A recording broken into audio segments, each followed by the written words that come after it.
Yalan makinesi nedir, nasıl çalışır, hangi ülkeler nerelerde kullanır ve güvenirlik derecesi nasıldır? Biz konuya geçerken siz de destek için kanala abone olabilirsiniz.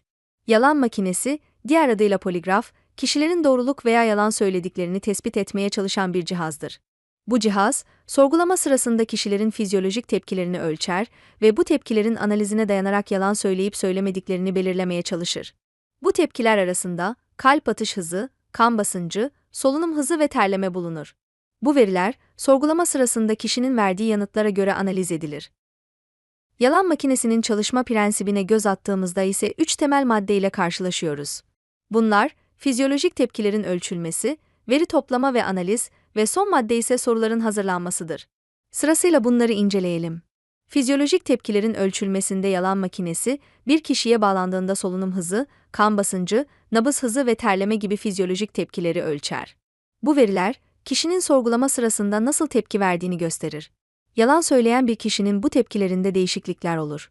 Örneğin, stres anında kalp atış hızı ve terleme artar. Veri toplama ve analizde ise cihaz, bu fizyolojik tepkileri kaydeder ve grafikler halinde sunar. Poligraf uzmanları, bu grafiklerdeki değişimleri analiz ederek kişinin yalan söyleyip söylemediğini belirler.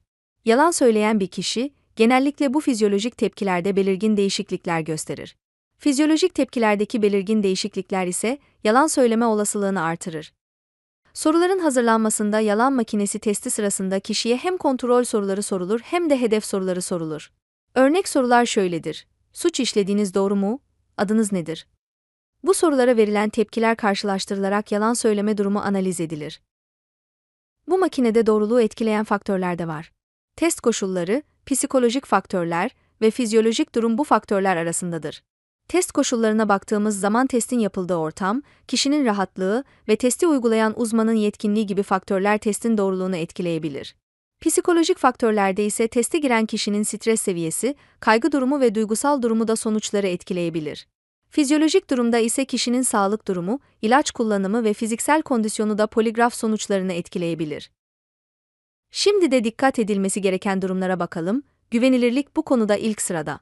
Yalan makineleri her zaman %100 doğru sonuçlar vermez. Yanlış pozitif veya yanlış negatif sonuçlar alınabilir.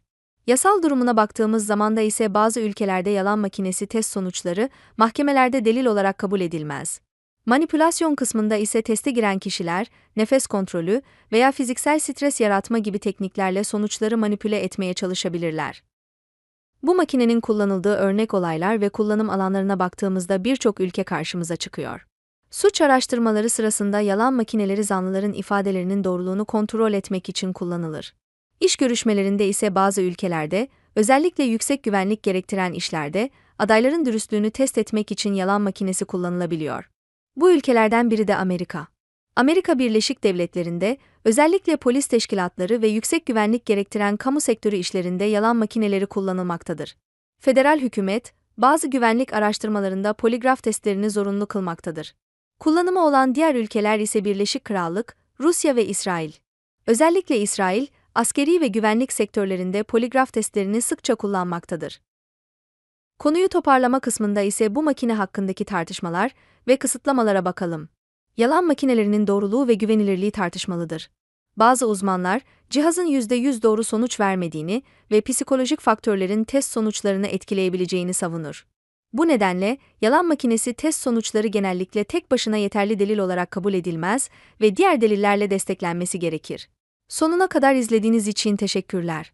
Konu hakkındaki düşüncelerinizi yoruma bekliyoruz. Bu ve benzeri içeriklerin daha çok gelmesi için kanala abone olmayı ve videoyu beğenmeyi unutmayınız. Yeni videoda görüşmek üzere, hoşça kalınız.